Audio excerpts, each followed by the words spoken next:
Bonjour. Bon, bah c'est la quatrième brève de Charlotte.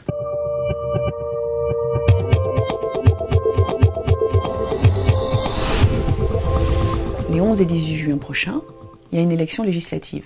Bon, pour élire qui? Des députés. Une députée, moi. Voilà, pour votre circonscription, la 10e de l'Essonne. Une députée, ça sert à quoi? C'est quelqu'un qui s'assemble dans une assemblée nationale avec d'autres, si possible une majorité insoumise, 289 députés insoumis, ça serait pas mal, et qui décide ensemble, en discutant, en parlementant, de voter pour ou contre des textes. Et ça deviendra après une décision du pays, du peuple français, qui s'appliquera sur tout le territoire. C'est pas un mandat local, c'est un mandat de représentation nationale. Il y a une mesure, la première de l'Avenir en commun, qui consiste à convoquer une assemblée constituante par référendum. Eh bien, cette mesure-là, un député, plusieurs députés, des députés insoumis notamment, avec le peuple, peuvent le convoquer. C'est l'article 11, alinéa 3 de la Constitution.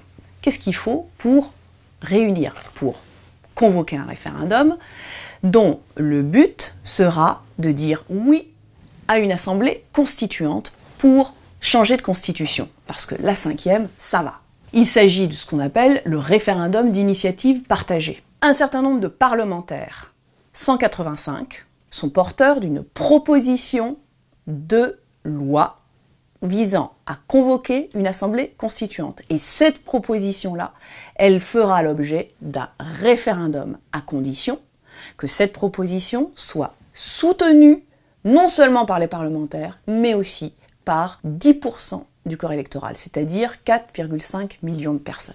C'est une pétition en fait, c'est comme quand vous signez des pétitions sur Internet, ben là vous signez la proposition de loi par Internet. C'est vous qui allez décider à ce moment-là, 1, de déposer la proposition, 2, au moment du référendum, de dire « Ok, je suis pour une assemblée constituante », et enfin, eh bien là, tout commence. À condition, évidemment, que vous élisiez les 11 et 18 juin prochains, des députés insoumis. En attendant, moi je vous propose, si vous vous lassez pas de nos rendez-vous, qu'on se retrouve à l'occasion de ces brèves de Charlotte. Vous pouvez vous abonner même à la chaîne en cliquant sur abonnez-vous.